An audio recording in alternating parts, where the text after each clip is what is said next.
নমস্কাৰ। তিনিচুকীয়া টিলিঙা মন্দিৰলৈ যোৱা কেইবামাহেই হ'ল। তাৰমানে আমি আগষ্ট মাহতে গৈছিলোঁ, কিন্তু মোৰ ভিডিঅ' ক্লিপখিনি লৈ থোৱা আছিল যদিও এডিটিং কৰি দিবলৈ মানে টাইম টেবুল নিমিলে, আৰু কেতিয়াবা মিলিলেও মানে বহুত এলাহ লাগে এডিটিং কৰিবলৈ, গতিকে দিয়া হোৱা নাছিলে।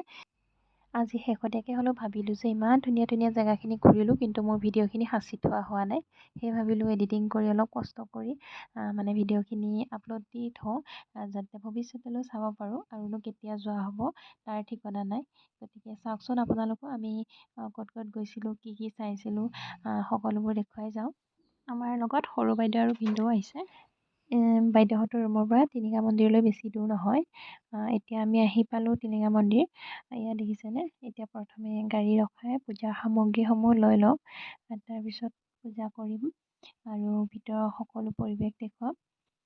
এতিয়া ইয়াত দেখিছেনে, ইমান ধুনীয়াকৈ টিলিঙাসমূহ সজাই থোৱা আছে। ইয়াত মানে টিলিঙাই বেছি আছে সকলো দোকানতে, আৰু সকলো সামগ্ৰী আছে, মানে পদুম ফুললৈকে কেঁচা কলপাতলৈকে ইয়াতে সকলো সামগ্ৰী পোৱা যায় প্ৰত্যেকখন দোকানতে। এয়া হৈছে টিলিঙা মন্দিৰৰ গেটখন। একদম ধুনীয়াকৈ টিলিঙা এটাৰে বনাইছে, বৰ ধুনীয়া লাগিছে। এতিয়া সোমাই আহিলোঁ। আহি এতিয়া প্ৰথমে পূজা কৰিব লাগিব। পূজা কৰিবৰ কাৰণে ইয়াত লাইন লাগিব লাগে, 2টা লাইন আছে আৰু 2জন পূজাৰী আছে। ইয়াত প্ৰথমে পূজা কৰি তাৰপিছত টিলিঙা বান্ধিব লাগে।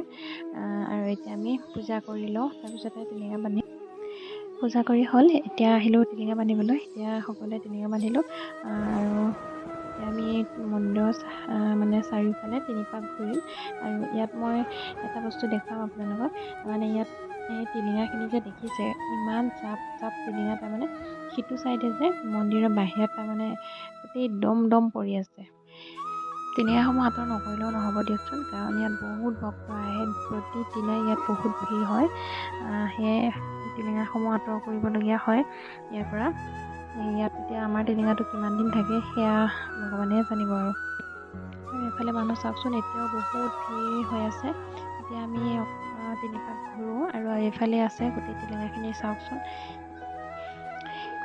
এয়া কিমানখিনি টিলিঙা ইয়াত দম বান্ধি আছে, আৰু এয়াতো এয়াই, তাৰ আগলৈ চাওকচোন, মানে টিলিঙা কালাৰ ক'লা হৈ গৈছেগৈ।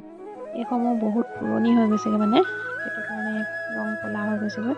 ইয়াতে খুঁটা এভাগ আছে, তাতে ৰছীও বান্ধে সকলোৱে। ইয়াতে এই ভাগতে বহুতে ৰছী বান্ধে, আমিও বান্ধিলোঁ। আৰু এতিয়া ওলাই আহিছোঁ। এতিয়া আমি প্ৰসাদৰ যি কল আছিলে, গৰু কেইটামান দেখিলোঁ, দেখি কলকেইটা খুৱাওঁ বুলি ভাবিলোঁ। সিহঁতক কল খাই খাই আমনি লাগিছে, এতিয়া কল মুখতে নিদিয়া হ'ল। আজি ভিডিঅ'টো ইমানেই আছিলে, কেনেকুৱা লাগিলে জনাব। ভিডিঅ'টো চোৱাৰ বাবে বহুত বহুত ধন্যবাদ।